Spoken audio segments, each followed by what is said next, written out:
አድማጭ ተመልካቾቻችን ለዛሬ ያልናቸውን መረጃዎች ይዘን ቀርበናል። እስከ መጨረሻ አብራችሁን ቆዩ። ለቻናሉ አዲስ የሆናችሁ አዲስ ፎከስ ሚዲያን ላይክ እንዲሁም ሰብስክራይብ በማድረግ እንድትደግፉን እንጠይቃለን።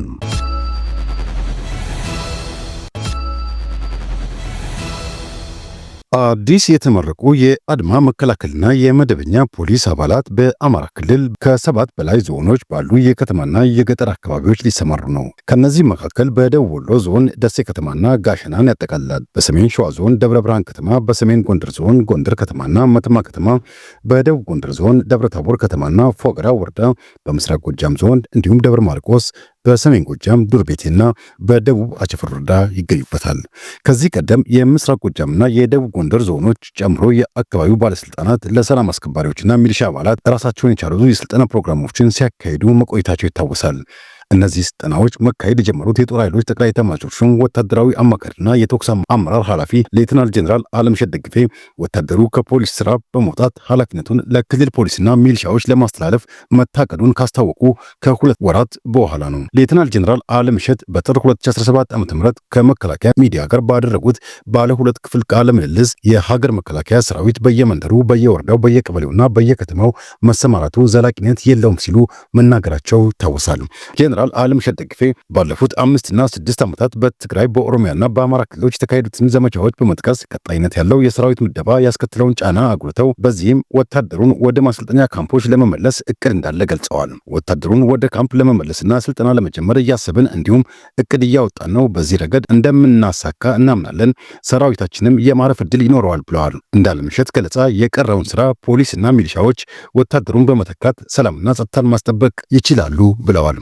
ፖሊስና ሚሊሻዎች መንደሮችን ለመጠበቅና መንገዶችን ለመቆጣጠር ከማህበረሰቡ ጋር መተባበር አለባቸውም ሲሉ አክለዋል። አያይዘውም ሰራዊቱ በማያውቀው አካባቢና ከፍተኛ ጫና ውስጥ እየተንቀሳቀሰ በመሆኑ በጦር ሜዳ ላይ ከፍተኛ ጉዳት እየደረሰበት አባላቱን እያጣ ውድመትም በገዛ አይኑ እየተመለከተ ነው ሲሉ ገልጸዋል።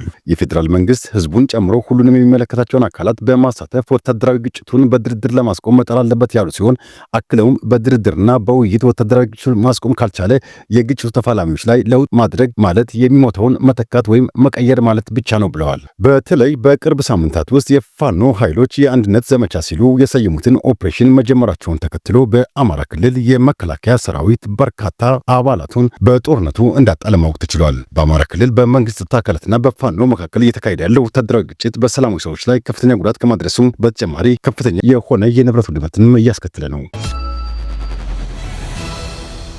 የአማራ ብሔራዊ ንቅናቄ ተወካይ በመሆን በፓርላማ የተሰየሙት የአብን አባሉ ዶክተር ደሳለኝ ጫኔ አብን ከዚህ በኋላ ከመኖሩ ይልቅ ባለመኖሩ የአማራን ሕዝብ የሚጠቅም ፓርቲ ነው በማለት ጠንከር ያለ ትችት በአብን አመራሮች ላይ ሰንዝረዋል።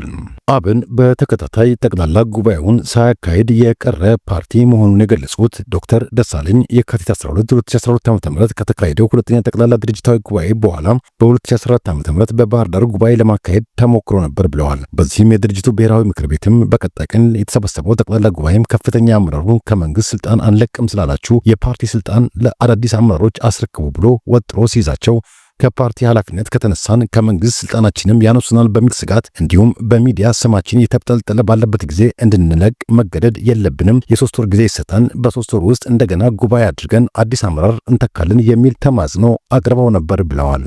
የግል ፍላጎታችንንና የተወጠረው ኢጓችንን ከህዝባችን ፍላጎት አንጻር ኢምንት መሆኑን ለማስረዳት ያደረግነው ውትወታና ልመናም ሰሚ አላገኘም ያሉት ዶክተር ደሳለኝ ጫኔ ምርጫ ቦርድ 2014 ላይ ሳይጠናቀቅ የቀረው የጠቅላላ ጉባኤ እንደገና እንዲካሄድ ያልተጠናቀቀው የአመራር ሪፎርም አጀንዳም ውይይት ተካሂዶበት እንዲቋጭ ቀነ ገደብ አስቀምጦ ትዕዛዝ ቢሰጥም አሁንም ከፍተኛ አመራሩ አብን ለኛ ካልሆነ ለማንም እንዳይሆን እናደርጋለን ባልብላውም ጭሬ ልበትነው በሚል እልህ ጠቅላላ ጉባኤውን በድጋሚ ማካሄድ ሳይቻል እንዲቀርና ድርጅታዊ ህልውናውን እንዲያጣ በርካታ አመራሮችና አባላትም ተስፋ ቆርጠው እንዲቀመጡ አለፍ ሲልም ሌሎች አማራጮችን እንዲያመጡ አድርጓል ሲሉ ገልጸዋል።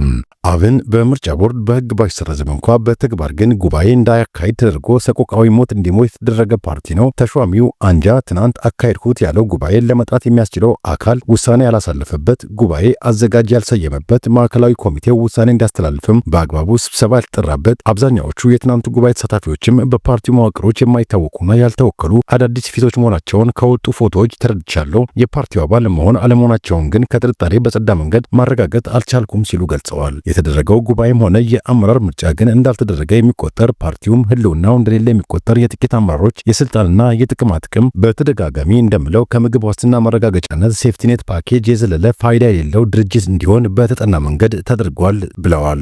ብዙ ዋጋ በከፈልንበት ፓርቲያችን ላይ እንደዚህ ያለ የመረረ ግምገማ ለማሳረፍ ያስገድደኝ ጉዳይ አብን መስራት የሚችለውን በወቅቱ በአጭር ጊዜ ሰራና በጥቂት የከፍተኛ አመራሩ ስህተቶች የፖለቲካ ገበያውን እንዲያጣ የተደረገ ከዚህ በኋላ ከመኖሩ ይልቅ ባለመኖሩ የአማራን ህዝብ የሚጠቅም ፓርቲ ነው ብዬ ስለማምን ነው ብለዋል። የአማራን ህዝብ ባይጠቅም እንኳን የማይጎዳ ቢሆን ኖሮ የተሾሙት አመራሮች እንጀራ በልተው ቢያድሩበት በግሌ ችግር የለብኝም ያሉት ዶክተር ደሳለኝ ጫኔ የፖለቲካ ምህዳሩ ሲፈቅድ ለአማራ ህዝብ ከዚያም ባለፈ መላው ኢትዮጵያውያንን ታግሎ ማታገል የሚችል ድርጅት እንዴት መመስረት እንደሚቻል ማንቃት፣ ማስተማር፣ አድቮኬሲና የዲፕሎማሲ የተማርንበት ስለሆነ አንድ ቀን የሆነ ድርጅት መመስረታችን አይቀርም። ዛሬ በእርግጥ ፖለቲካው የጠመንጃ አፈሙዝ በሆነበት ሀገር የፓርቲ ፖለቲካ ከአጭር ጊዜ አንጻር ፋይዳው ዝቅ ያለ ነው። ዘላለማዊ ክብርና ሞገስ በአቡን ውስጥ በተለያየ ድርጅት ተሳትፋችሁ ውድ ዋጋ ለከፈላችሁ ጓደኞቻችን ሲሉ መልእክታቸውን አስተላልፈዋል። ከዶክተር ደሳለኝ ጫኔ ትችት የቀረበበት የአብን አመራር ከሆኑት አንዱ የብልጽግና ሚኒስተሩ አቶ በለጠ ሞላ ለዶክተር ደሳለኝ ጫኔ ምላሽ ሰጥተዋል። በምላሻቸውም ሁሌ ጩኸት ግን የምር አይሰለችም ወይ ብለዋል። የጤንነትስ ነው ወይ ሲሉ ጠይቀዋል። ትናንት አክብሮ ሊቀመንበር ያደረገ ንቅናቄ ላይ ይህንን ነውረኛ ጽሑፍ በመጻፍ የምር ሊጸጽት ልታፈርደው የሚገባ ያለው አቶ በለጠ ሞላ በእርግጥ በአንተ ምስኪን የፊት ገጽታና አሳሳች አንደበት ጀርባ የተደበቀ ማንነት ለሌላ ሰው ግልጽ ለማድረግ እጅግ ከባድ ታስክ መሆኑን እናውቃለን ብለዋል። ብዙ ወከባ፣ ፍረጃ፣ እርግማንና አፍራሽ ተልእኮን ተቋቁመን ለፈተና ሳንንበረከክ የምንወደውን ትናንት እርሶን ጭምር ያሰባሰብንበትን ተቋማችንን አብንን አስቀጥለን እንጂ በትነነው የምንሄድ የታሪክ ዱኩማኖች አይደለንም ሲል አቶ በለጠ ሞላ በማህበራዊ ሚዲያ ገጹ መልእክት አስተላልፈዋል። ይህ ምስኪን ፊትና ድምፅ ብዙ አሳፋሪ ነውር ጋርዶ ዘልቋል። ቢያንስ እኛ የድርጅታችን ገንዘብ ለአራጣ የምናበድር ነውረኞች አልነበርንም አይደለንምም ሲል ለዶክተር ደሳለኝ ጫኔ ምላሽ ሰጥቷል። ሚኒስትሩ በለጠ ሞላም በዚህ ጉዳይ ለወደፊት በዝርዝር የምመለስበት ይሆናል በማለት ገልጿል። ጠቅላይ ሚኒስትር አብይ የትግራይ ጊዜያዊ አስተዳደር ፕሬዝዳንት ጌታቸው ረዳን ከኃላፊነት ማሰናበታቸውን በማህበራዊ ትስስር ገጻቸው በትግርኛ ቋንቋ ባስተላለፉት መልእክት አስታውቀዋል። አብይ ጌታቸው ባለፉት 2 ዓመታት የክልሉ ጊዜያዊ አስተዳደር ፕሬዝዳንት በመሆን ያበረከቱትን አስተዋጽኦ ፌዴራል መንግስቱ እውቅና እንደሚሰጠው በመግለጽ ጌታቸውን አመስግነዋል። ጌታቸው በፕሪቶሪያው የግጭት ማቆም ስምምነት መሰረት ጊዜያዊ አስተዳደሩን እንዲመሩ በጠቅላይ ሚኒስትሩ የተሾሙት ከ2 ዓመታት በፊት ነበር። አብይ የቆይታ ጊዜው ለተጠናቀቀው ለጊዜያዊ አስተዳደሩ እጩ ፕሬዝዳንቶችን የትግራይ ህዝብ ለጽህፈት ቤታቸው እንዲጠቁም ከቀናት በፊት ጥሪ ማድረጋቸው አይዘነጋም። ሆኖም ደብረጽዮን ገብረ ሚካኤል የሚመሩት የህወሓት ክንፍ ጠቅላይ ሚኒስትሩ በተናጠል ፕሬዝዳንት ለመሾም እየሞከሩ ነው በማለት ጥሪውን ውድቅ አድርጎታል። ጠቅላይ ሚኒስትሩም በጽሁፋቸው እንዲህ ብለዋል። በህገ መንግስቱ አንቀጽ 62 ንዑስ አንቀጽ 9 በአዋጅ 359/1995 አንቀጽ 15 ንዑስ 3 እና ደንብ ቁጥር 533/2015 እና በፕሪቶሪያው የሰላም ፕሮፖዛል ስምምነት መሰረት አቶ ጌታቸው ረዳ ላለፉት 2 ዓመታት የትግራይ ክልል ጊዜያዊ አስተዳደር ፕሬዝዳንት ሆነው ቆይታቸው ይታወቃል። በዚህም የፌዴራል መንግስትና አመራሮች እውቅና ተሰጥቶታል። ስለ ቆይታቸው አመሰግናቸዋለሁ። ወደፊትም ተቀራርበን እንደምንሰራ አረጋግጣለሁ ብለዋል። ይህ በእንዲህ እንዳለ የትግራይ ክልል ጊዜያዊ አስተዳደር ፕሬዝዳንትን በዛሬው ዕለት የተረከቡት ሌተናል ጀነራል ታደሰ ወረደ ከህጋዊ ስርዓት ከሀገር ሉዓላዊነትና ከፕሪቶሪያው ስምምነት ያፈነገጡ የተባሉ ግንኙነቶችና እንቅስቃሴዎች እንዲቆሙ ለማድረግ ተስማሙ። አዲሱ ፕሬዝዳንት ይህን ቃል የገቡት በርክክብ ስነ ስርዓቱ ላይ በፈረሙት የጊዜያዊ አስተዳደሩ የተልዕኮ አፈጻጸም የቃል ኪዳን ሰነድ ላይ ነው። ሌተናል ጀነራል ታደሰ ክልሉን ለመምራት ስልጣን ከአቶ ጌታቸው ረዳ የተረከቡት ዛሬ ማክሰኞ መጋቢት 30 2017 ዓ.ም በጠቅላይ ሚኒስትር ጽሕፈት ቤት በተካሄደ ስነ ስርዓት ላይ ነው። በትግራይ ክልል አካታች ጊዜያዊ አስተዳደር እንዲቋቋም የሚያስችል ደንብ በሚኒስትሮች ምክር ቤት የጸደቀው መጋቢት 9 2015 ዓ.ም ነበር።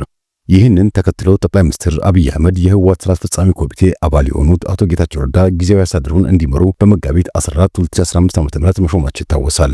አቶ ጌታቸው የፕሬዝዳንት ስልጣኑን ከተረከቡ ከ2 ሳምንት በኋላ ይፋ ባደረጉት ካቢኔያቸው ምክትላቸው አድርገው የሾሟቸው ሌተናል ጀነራል ታደሰን ነበር። የዛሬው የስልጣን ርክክብ ተከትሎ ጠቅላይ ሚኒስትር አብይ በይፋዊ ማህበራዊ ትስስር ገጻቸው ባሰፈሩት መልእክት ሌተናል ጀነራል ታደሰን ባለፉት 2 ዓመታት የነበሩ ድካሞችና ጥንካሬዎችን በግልጽ የሚገነዘቡ ሰው ናቸው ብለዋቸዋል። በኢትዮጵያ የእስራኤል አምባሳደር ከአፍሪካ ህብረት ስብሰባ ተባረሩ። የእስራኤል የውጭ ጉዳይ ሚኒስትር ዛሬ እንዳስታወቀው በኢትዮጵያ የእስራኤል አምባሳደር አብርሃም ንጉሴ አባል ሀገራት እርሳቸው ባሉበት ለመሳተፍ ፈቃደኛ ባለመሆናቸው ከአፍሪካ ህብረት ዋና መስሪያ ቤት መባረራቸውን ገልጿል። የሚኒስትሩ ቃል አቀባይ ኦረን ማርሞርስቴን ይህንን ክስተት የምንመለከትበትን እይታ ግልጽ ለማድረግ የውጭ ጉዳይ ሚኒስቴር መስሪያ ቤት ከሚመለከታቸው አካላት ጋር አስፈላጊውን ዲፕሎማሲያዊ እርምጃ ይወስዳል ብለዋል። የአፍሪካ ህብረት ደቡብ አፍሪካ በእስራኤል ላይ ለዓለም አቀፍ ፍርድ ቤት ያቀረበችውን የዘር ማጥፋት ወንጀል ክስ በመቀላቀል እስራኤል በፍልስጤም ህዝብ ላይ የዘር ማጥፋት ወንጀል እየፈጸመች ነው፣ በዓለም አቀፍ ደረጃም ልትከሰስ ይገባል ብለዋል። ከየካቲት 15 እስከ 16 በአዲስ አበባ በተካሄደው የአፍሪካ ህብረት 38ኛው የመሪዎች ጉባኤ የመጨረሻ መግለጫ ላይ የህብረቱ አባል ሀገራት እስራኤል በፍልስጤም የምታደርገውን ወረራና ጥቃት እስክታቆም ድረስ ከእስራኤል ጋር ያለው ትብብርና መደበኛ ግንኙነት እንዲቆም እንጠይቃለን ሲሉ አስታውቀው ነበር። በየካቲት 2023 በኢትዮጵያ በተካሄደው የአፍሪካ ህብረት ዓመታዊ ስብሰባ ላይ በተመሳሳይ የእስራኤል ልዑካን ቡድን መሰናበቱን የሚታወስ ነው ሲል ሚድል ኢስት ሞኒተር ዘግቧል። ውድ ቤተሰቦች ለአሁን የያዝንላችሁ መረጃዎች ይህን ይመስሉ ነበር። በቀጣይ በሌሎች መረጃዎች እስክንገናኝ ቸርን ሰንብት።